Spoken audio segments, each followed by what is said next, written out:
Hello everyone, how are you doing? We've got a very good video for you today. I had somebody write me and say, Daryl, where do you get these audio file for? Where do you get this and that? Well, let me just say I've been involved with quality for 40 plus years.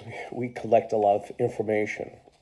Exposing the Truth, QA expert Daryl Guberman and Truthsayer, how ANSI ANAB circumvent U.S. sanctions while our government sells out the American people.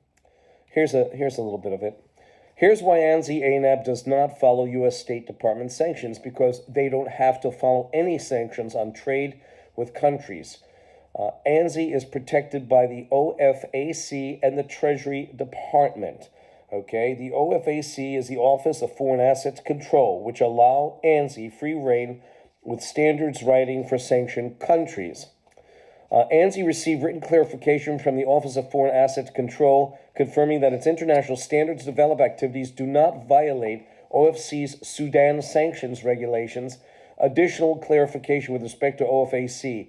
Iran sanction regulations was received on July 22, 2016.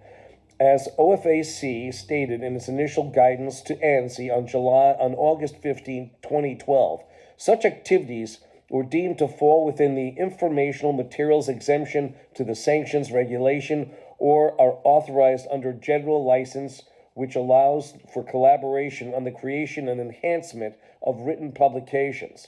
ANSI anticipates receipt of similar letters from the OFAC for relating to Cuba, Iran, North Korea in due course, and this has to do with Iran as well.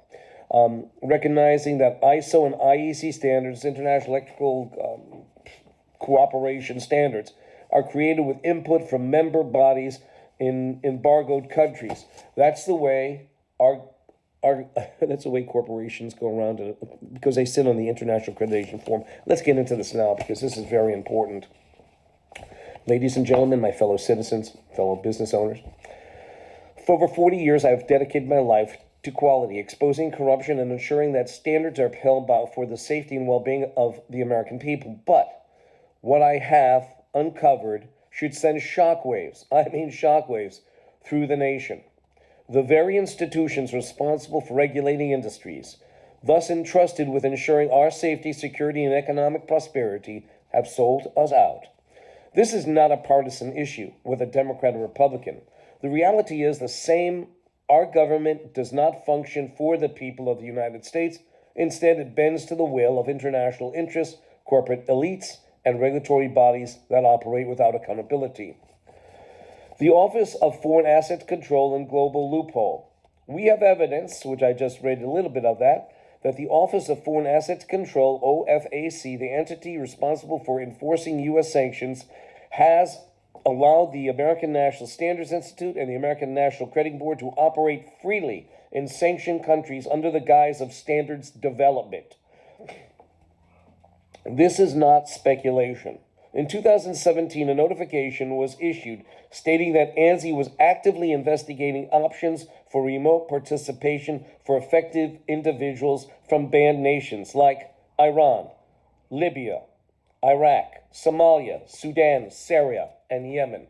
Furthermore, ANSI and ANAB sought alternative meeting venues outside the United States to continue operations without interference. Let me make this very clear. While American businesses and citizens must comply with sanctions, ANSI and ANAB bypass government restrictions with fully impunity.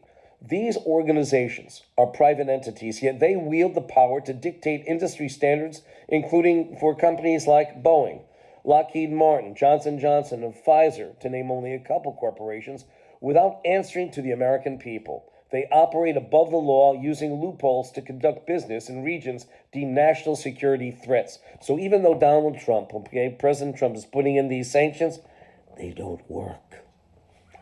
They don't. Who is really running the show? The Department of Homeland Security, Department of Justice, FBI, Department of Commerce, and Department of Defense all sit on ANSI's board. They know what is happening. If they don't, that's a shame. Yet they do nothing. Instead of upholding U.S. laws and protecting American interests, they enable these entities to continue their operations unchecked. And by the way, the Department of Justice, Department of Homeland Security, along with the Department of Commerce and the FDA, are not just board members, they are also customers. This is the betrayal of the highest order. If ANSI and ANAB can circumvent U.S. sanctions, what else are they manipulating behind closed doors? If these agencies truly worked for the American people, they wouldn't have shut this down, this operation years ago. Instead, they allow foreign influence, corporate greed, and regulatory capture to dictate our future. The path forward demands accountability. We, the people, must demand a full congressional investigation to ANSI, ANAB, the International Accreditation Forum, which they founded, and also the International Laboratory Accreditation Cooperation in Australia. The IAF is in Delaware. The IAF has both, it's an association of both national and international accreditation bodies. Same with ILAC in Australia. ANSI and ANAB are underwriters, which means they take all legal responsibility, liability for both systematic and product failure. Immediate government oversight over standards organizations that operate on behalf of both the U.S. industries and foreign entities. A halt to corporate and regulatory collusion that allows private organizations to dictate national policy without transparency. We have the proof. We have the facts. Now we need action. No longer will we stand by while our government sells us out. It is time to fight back for our industries, for our security, for our nation. And ladies and gentlemen, business owners, I do not make any bones about this. We have all the data. We've been exposing it on TikTok, on YouTube, and other places. We have many, many press releases out concerning this mess with our federal agencies and corporations. You have the following people. The musicians have changed, but they still maintain the same stance on ANSI ANAB. Howard Lutnick, Department of Commerce.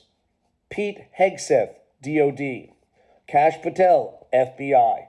Pam Bondi, DOJ. And I will say this, the funniest thing is that when President Trump promoted Christopher Wray to director of the FBI in 2017, the IAF had been already given to Communist China to run from 2015 to 21. And the Chinese Communist National has the China National Intelligence Law, Article number 7, which mandates espionage. What does that mean? Every time Christopher Wray got up to talk to Congress about, what to China, how they're infiltrating, I've got documents up the yin-yang concerning how many times our federal agencies have been hacked. It's not hacked. Sitting on ANSI ANAB as members, which the FBI is a member of ANSI ANAB, which means that when they sat on the organization that they founded, the IAF, controlled by Communist China, they were just giving our data away. That's all it is. It's terrible. And Christopher Wray was supposed to do something about it. Every time he spoke, he said, we must maintain vigilance over China. And his agency was there. I've been doing this thing like Elon Musk since 2013, exposing the corruption, exposing how the government and private enterprise are locked in lockstep together, not benefiting you and I, the citizen, but benefiting their pockets. And I've already told you about the Department of Homeland Security and the National Institute of Standards and Technology, part of the Department of Commerce. They had two individuals, one from the DHS and one from NIST, National Institute of Standards and Technology, part of the Department of Commerce. The guy from NIST was getting $120K a year, plus his federal salary, and the guy from the DHS, $262,000, plus his federal salary. Is there something wrong? That stinks, does it not? It really does. You have to keep the nose of the federal agencies out of the standard operation because they really do know nothing input of any production. They should get rid of, they should get electricians, medical. It's just absolutely out of control, ladies and gentlemen. This is a mess. And I'm just exposing this to all of us that you have to stand up. 203-556-1493. Remember that. We have new orchestra leaders, but the same old music. What a shame. I look forward to hearing from you. 203-556-1493. I thank you.